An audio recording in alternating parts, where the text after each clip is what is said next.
Good morning po and happy Sabbath.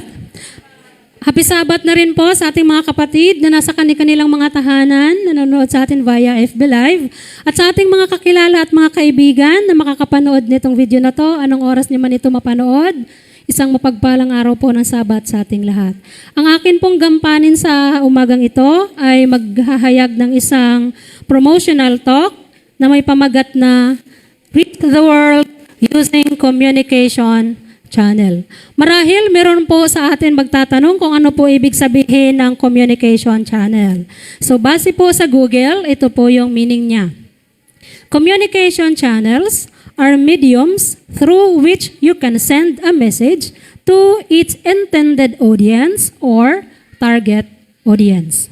Yun po yung meaning ng communication channels. Kumbaga, mamimili lamang tayo ng tatanggap ng mensahe na gusto nating ipadala. So, for example, ito naman yung mga examples niya. Phone calls, text messages, emails, videos, radio, and social media are all types of communication channels.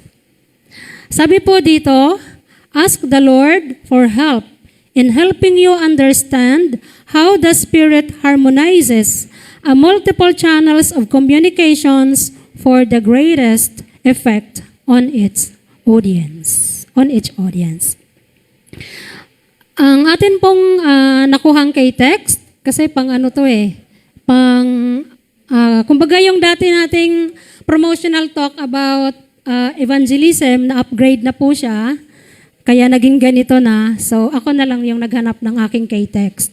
Ito yung aking may babahagi sa inyo, mga kapatid. Mateo, chapter 13, verses 10 to 11. Lumapit ang mga alagad at tinanong si Jesus, bakit po ninyo dinadaan sa talinghaga ang inyong pagsasalita sa kanila? Sumagot siya, ipinagkaloob sa inyo na malaman ang lihim tungkol sa paghahari ng Diyos, ngunit hindi ito ipinagkaloob sa kanila.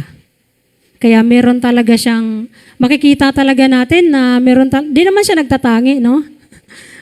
May context kasi ito sa Isaiah. Hindi siya nagtatangi, linawin lang natin. Pero meron talagang pinagkalooban ng pagkaalam tungkol sa paghahari ng Diyos. Mga kapatid, noong panahon ng ating Panginoong Hesukristo, wala pa pong social media. Tayo ngayon ay nabubuhay tayo sa mundo ng social media. Kulang ang araw natin kapag walang connection yung ating mga cellphone. Walang data connection, walang wifi connection, napakalungkot ng araw. No? Lahat ng transaction nasa online.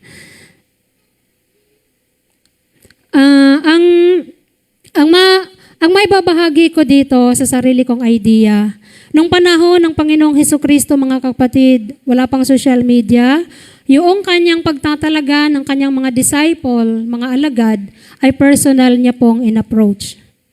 Kung sa atin, idadaan sa social media kasi dami natin, worldwide tayo . Pero siya, wala pang social media noong kanilang panahon, personal niya pong mga tinawag yon, yung kanyang mga itinalagang alagad.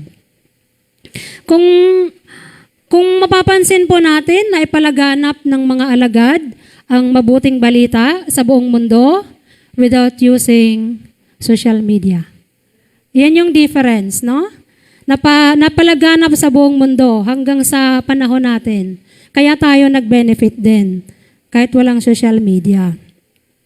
Ang pinagkaiba nito sa pamamaraan, meron lamang kung i-differentiate natin yung pagkaiba ng communication channel at saka digital evangelism. Kasi ang digital evangelism, ito talaga yung pang sanlibutan.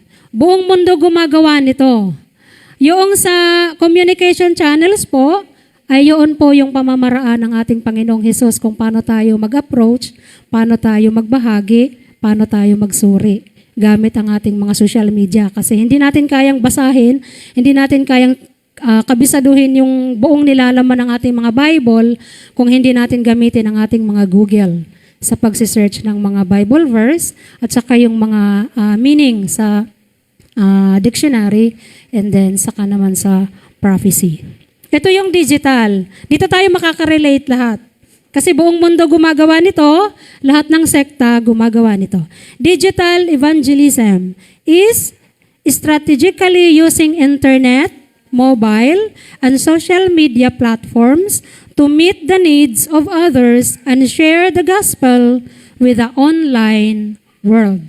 Kasi lahat ng tao talaga nasa mundo ng social media, mula pinakabata hanggang sa pinakamatanda, gumagamit ng social media. Kahit nga baby wala pa 1 taon, talagang pag pinakita mo ng cellphone, talagang may entertain, di ba? Meron talaga siyang kakaibang trick yung ating mga social media kung paano siya mag-divert ng attention. It's either babies, talagang nakukuha niya yung attention, hanggang sa pinakamatanda. Sabi po dito, it is a series of methods that your church or ministry can use to reach thousands of people online. Dito po magtatapos ang akin pong bahagi. Marami pong salamat sa pagkakataon. Magandang umaga.